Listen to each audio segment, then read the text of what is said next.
Dalam nama Bapa dan Putra dan Roh Kudus. Amin. Para saudara-saudariku yang terkasih dalam Kristus, pada tanggal 31 Maret hari Selasa, kita diajak untuk merenungkan salah satu dosa yang mungkin harus kita perhatikan dengan baik. Dalam bacaan pertama adalah ketika orang Israel, orang Yahudi dalam perjalanan menuju ke tanah terjanji di Gunung Hor. Mereka sudah bosan dengan perjalanan yang lama dan panjang di padang gurun. Apa yang terjadi? Mereka mengeluh. Mereka menggerutu terhadap Tuhan dan terhadap Musa. Dan karena mereka menggerutu dan marah dan menjauh dari Tuhan, maka boleh dikatakan Tuhan mengirim, boleh dikatakanlah ular-ular, sehingga banyak sekali yang terpatuk dan mati. Tapi kemudian ketika Musa berdoa kepada Tuhan untuk mohon ampun atas segala dosa-dosa kita, dosa-dosa orang Yahudi, maka Tuhan berbelas kasihan, mengampuni dosa-dosa orang-orang Yahudi tersebut. Saudaraku yang terkasih dalam Kristus, mungkin kita merasakan kisah ini mungkin tampaknya biasa-biasa aja, tetapi sungguh menjauh, menggerutu. Artinya apa yang keluar dari mulut kita yang negatif, pikiran-pikiran yang negatif, mungkin harus kita perhatikan baik-baik.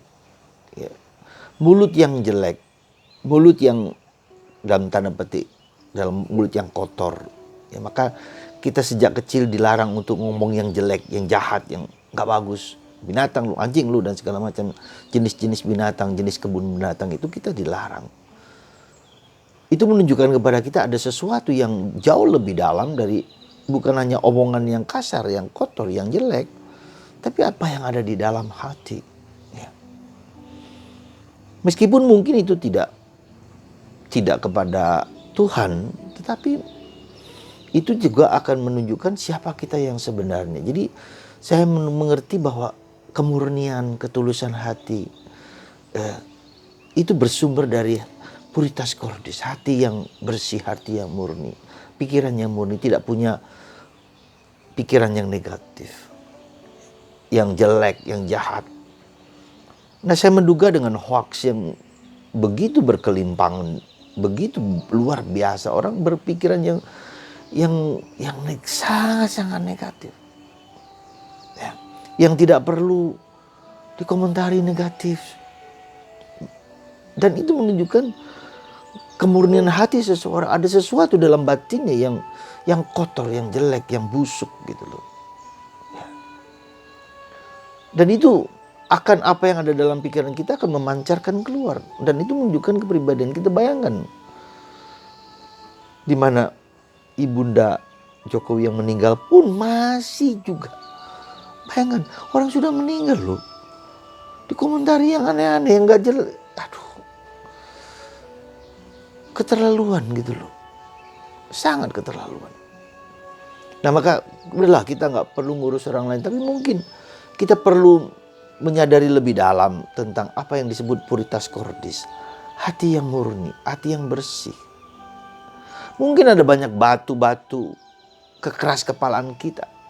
Mungkin ada banyak duri kecemburuan kita, ketakutan, kecemasan, kegelisahan kita. Dan itu yang mungkin kita cek dalam masa Prapaskah ini, menjelang kita merayakan Paskah, yang biasanya kita mengaku dosa. Tapi yang sekarang ini mungkin bagian dari kita untuk ngecek kembali, adakah batu-batu dalam hidup kita, kekeras kepalaan kita, mungkin tidak seluruhnya, ada bagian-bagian tertentu kita tidak mau mendengarkan, kita tertutup. Yang kita tidak mendengarkan hati kita, tidak mendengarkan saudara kita, tidak mendengarkan orang lain, orang yang dekat dengan kita. Kita tertutup telinga kita bahwa apa yang kita pikirkan itu adalah seolah-olah benar. Saudara, mungkin bukan Tuhan menghukum kita kalau kita terjadi sesuatu yang buruk dalam diri kita. Tetapi karena apa yang ada di dalam, kalau kita berpikir negatif, berpikir jelek, itu akan menghantam diri kita sendiri. Ya. Jadi bukan karena orang, tapi karena yang ada dalam diri kita. Maka saudaraku terkasih, mari kita terus menerus mohon rahmat. Ya kita nggak mungkin bisa 100% murni, tulus seperti Bunda Maria. Tetapi itulah yang harus kita lakukan. Supaya kita menyadari batu-batu dan duri-duri. Ya, kalau kita persembahkan kepada Tuhan. Supaya tanah hati kita subur. Supaya tanah hati kita enak ketika mendapat sesuatu yang baik. Dari orang lain kita mendengarkan. Maka Yesus berkali-kali dengarkan, penting sekali. Supaya hati kita, tanah kita subur. Ketika sabda itu dapat masuk ke dalam diri kita, kita terbuka. Dan itu yang terjadi pada orang-orang Yahudi yang Yesus mengeluh. Perbuatan jahat apa yang saya lakukan? Semua baik. Mata tertutup dengan apa yang Yesus lakukan. Mereka nggak peduli. Yang baik-baik bukan karena baik, tapi karena karena engkau menyamakan diri menghujat Allah. Mana mungkin orang yang berbuat baik melakukan tindakan-tindakan seperti itu. Jadi saudaraku yang terkasih dalam Kristus, mari kita mohon rahmat supaya hati kita menjadi hati yang murni, yang bersih.